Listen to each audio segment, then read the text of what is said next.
খাসির আস্ত মাথাটা রান্না করার পর কি কখনো এমন মনে হয়েছে যে এটা খাওয়া যাবে না, গন্ধ করছে অনেক বেশি? তো আজকের রেসিপিটা তাহলে কিন্তু আপনাদের জন্য। হ্যালো এভরিওয়ান, কেমন আছেন সবাই? তো যারা খাসি পছন্দ করেন না বা খাসির মাথা রান্না করলে মনে হয় গন্ধ করছে, খেতে পারছেন না, তারা আজকের আমার এই ফুল ভিডিওটা যদি ফলো করেন তাহলে আমি গ্যারান্টি দিচ্ছি আপনাদের কাছে অনেক বেশি মজা লাগবে, আপনারা একদম আঙুল চেটে পুটে খাবেন। তো পেঁয়াজটাকে বেরেস্তা করে নিলাম। এই পেঁয়াজ বেরেস্তার কিন্তু একটা দারুণ কাজ আছে, আপনারা ফুল ভিডিওটা দেখতে থাকেন মনোযোগ দিয়ে। পেঁয়াজ বেরেস্তা করে উঠিয়ে রেখেছি, এখন আবারও বেশ কিছুটা তেল দিয়ে দিয়েছি। পেঁয়াজ একটু বেশি করে দিতে হবে। দিয়ে দিচ্ছি এখানে দারচিনি, এলাচ, তেজপাতা। এখন এইগুলোকে ভাজার পালা। তো আমি পেঁয়াজটাকে মোটামুটি বেরেস্তার আশপাশ কালার হবে এইরকম একটু কালার করে ভেজে নিব, মানে বেরেস্তাও হবে না আবার বেরেস্তার কাছাকাছিও যাবে এরকম। তো পেঁয়াজটাকে ভাজা হয়ে গেলে আমি লবণও দিয়ে দিয়েছি। এখন দিয়ে দিচ্ছি দেখেন বেশি করে, মোটামুটি 1 কেজি পরিমাণ খাসির মাথার জন্য আদা, রসুন আর জিরার পেস্ট এখানে। তো আপনারা এটার পরিমাণটা একটু ঠিক রাখবেন, কম দিবেন না, একটু বেশিই দিবেন, যেহেতু খাসির মাথা থেকে একটা বাজে স্মেল আসতে পারে। মশলা পরিমাণটা এখানে বেশি দিতে হবে। মশলাটাকে প্রায় 10 মিনিট লাগিয়ে ভাজতে হবে, এটা হচ্ছে একটা ট্রিক্স। আর সাথে দিয়ে দিচ্ছি এখানে হলুদ, মরিচের গুঁড়া, সাথে কাঁচামরিচ ফালি।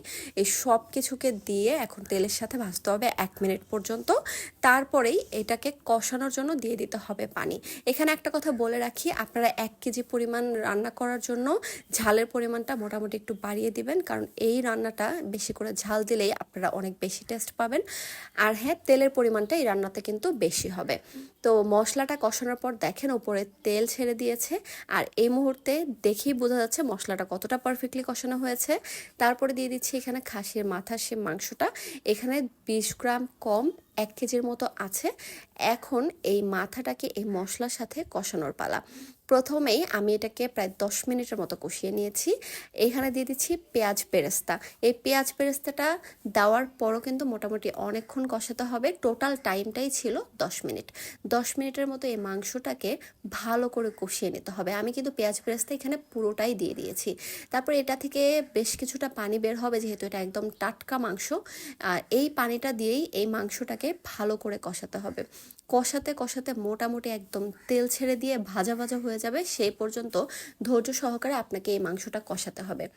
এখানে পেঁয়াজ বেরেস্তা ঠিক যেই মুহূর্তে আমি দিয়েছি, পানিটা ছেড়ে দেওয়ার পরই আপনারা কিন্তু ঠিক সেই মুহূর্তে দিবেন।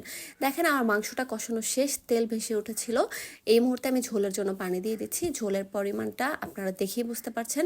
আমি আরও কিছুটা পানি এখানে অ্যাড করব। তো যাই হোক, জাল করার পর ঠিক এই রকম একটা কনসিস্টেন্সিতে চলে আসবে, ওপরে তেল ভেসে থাকবে, ঝোলটা হবে একদম মাখো মাখো।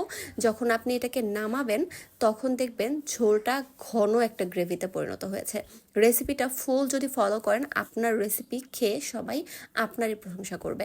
তো রেসিপি যদি ভালো লেগে থাকে ভিডিওটা অবশ্যই শেয়ার করবেন, আর হ্যাঁ, ভালো লাগলে লাইক, কমেন্ট অ্যান্ড শেয়ার করে পাশে থাকবেন। পেজটাকে ফলো করতে ভুলবেন না। সবাই ভালো থাকবেন, আল্লাহ হাফেজ।